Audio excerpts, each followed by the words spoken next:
নমস্কার সবাইকে, রিম্পাস কুকিং স্কুলে সবাইকে স্বাগতম। আশা করছি সবাই অনেক ভালো আছো, আমি অনেক ভালোই আছি। তো আজকে নতুন আরেকটা রেসিপি নিয়ে চলে আসলাম তোমাদের জন্য। তো এখানে আমি একটি বাঁধাকপি নিয়েছি, আর বাঁধাকপিটাকে আমি এখন কুচি কুচি করে কেটে নিচ্ছি। আমি আজকে বাঁধাকপির ঘন্ট তৈরি করে দেখাবো। জানি একটি সহজ রেসিপি, তারপরও যারা এখনও বানাওনি, মানে নিরামিষ বাঁধাকপির ঘন্ট যারা এখনও বানাওনি, তাদের জন্য আজকের রেসিপিটা চাইলে ট্রাই করতে পারো। তো দেখতে থাকো সম্পূর্ণ ভিডিওটা না টেনে অবশ্যই সম্পূর্ণ ভিডিওটা দেখার অনুরোধ রইল। আমি কিভাবে বাঁধাকপির ঘন্ট তৈরি করি নিরামিষ, সেটাই তোমাদের সাথে শেয়ার করব। সেই জন্য আমি বাঁধাকপিটাকে কুচি কুচি করে কেটে নিচ্ছি। আর একদম কুচি করার প্রয়োজন নেই, আমি দেখিয়ে দিচ্ছি কিভাবে করতে হবে। জাস্ট এই যে এরকমভাবে ছোট ছোট টুকরো করলেই হয়ে যাবে। বাঁধাকপি কিন্তু সিদ্ধ হতে সময় লাগে না, সেজন্য বেশি কুচি করার প্রয়োজন নেই, এরকমভাবে করলেই হবে। আমি ছুরি দিয়ে কেটে দেখিয়েছি কিভাবে, মানে আমি কতটুকু কুচি করেছি সেটা সম্পূর্ণই দেখালাম।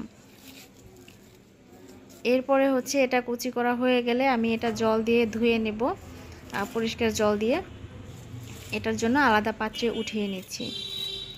দেন আমি এর মধ্যে আলু দেব, সেজন্য নতুন আলু নিয়েছি। এখানে 4-5টার মতো নতুন আলু আছে। আর সেই নতুন আলুর উপরে খোসাটা এভাবে ছুরির সাহায্যে একটু ছাড়িয়ে নিচ্ছি। আর যেহেতু নতুন আলু, তাই খোসাটা ছাড়ানো খুবই ইজি। জল দিয়ে ভালো করে ধুয়ে দেন আমি ছোট ছোট টুকরো করে এটা কেটে নেব।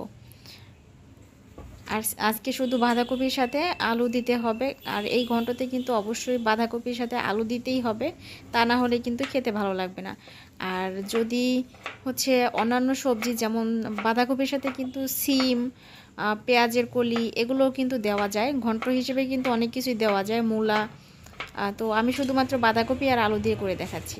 তো বেশি সবজি দিলে কিন্তু খেতেও বেশি মজা হয়। আর এখন আমি কড়াইয়ের মধ্যে একটা মশলা বানিয়ে নেব, যে মশলাটা আমি দিব ঘন্টর মধ্যে। সেজন্য এখানে মরিচ, শুকনা গোটা মরিচ 3টা, আর একটা দারচিনি, আর এখানে সামান্য পরিমাণে একটু ধনিয়া, আর সামান্য পরিমাণ গোটা জিরা, আর একটু দেব 5 ফোড়ন। আর এগুলো দিয়ে ভালো করে তেলে নিয়ে এরপর আমি গুঁড়া করে নেব।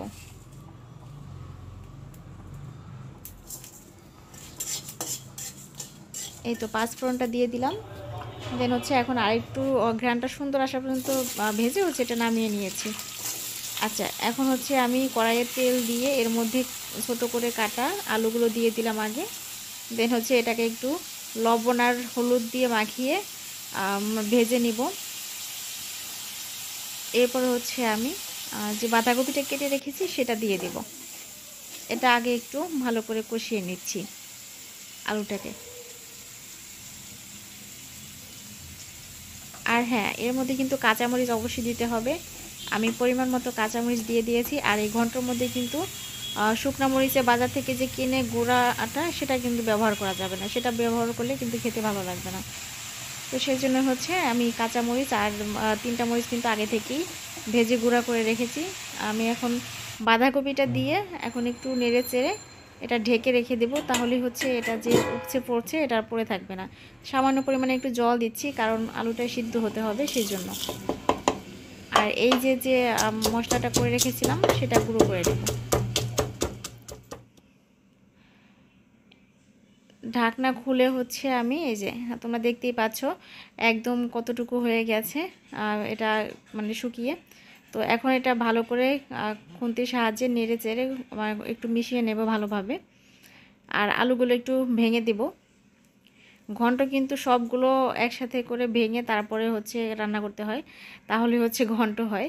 তো এখন আমি এটা বাঘার দিব, সেজন্য একটা পাত্রে নামিয়ে নিলাম। আর কড়াইয়ে তেল দিয়ে দিয়েছি, সাথে তেজপাতা, আর ফোড়নের জন্য দিচ্ছি সামান্য একটু জিরা। ব্যাস, এটাই ফোড়নের জন্য। এখন আবার বাঁধাকপিটাকে দিয়ে দিব।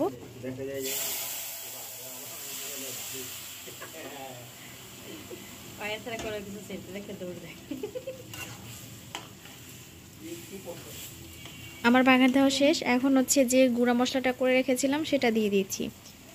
আমি পরিমাণ মতো দিয়ে দিচ্ছি। এরপরে একটু নেড়ে চেড়ে মিশিয়ে নেব। আর এর মধ্যে হচ্ছে এখন লাস্টে ধনেপাতা কুচি দেব, তাহলেই হচ্ছে আমার ঘন্ট রেডি।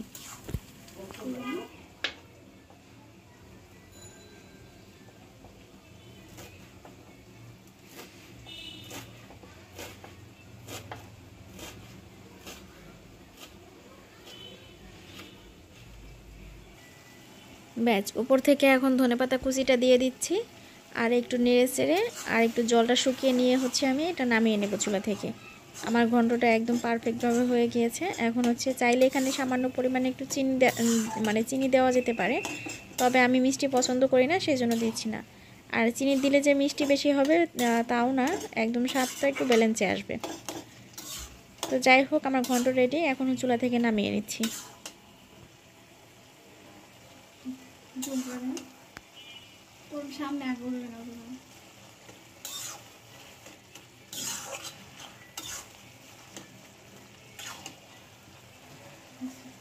তো এই হলো আজকের আমার পাতাকপির ঘন্ট। এখন গরম ভাতের সাথে কিন্তু খেতে অনেক ভালো লাগবে। এখনই হচ্ছে আমরা ডিনারটা করব। তো যাই হোক, আজকে ভিডিওটা তোমাদের সাথে শেয়ার করলাম, কেমন লাগলো তা অবশ্যই কমেন্ট করে জানিও। আর ভিডিওটা ভালো লাগলে তোমরা বাসায় অবশ্যই ট্রাই করো, আর একটা লাইক ফলো দিও আমার চ্যানেলে। তো যাই হোক, আজকে এখানে বিদায় নিচ্ছি। সবাই ভালো থেকো, সুস্থ থেকো, টাটা সবাই।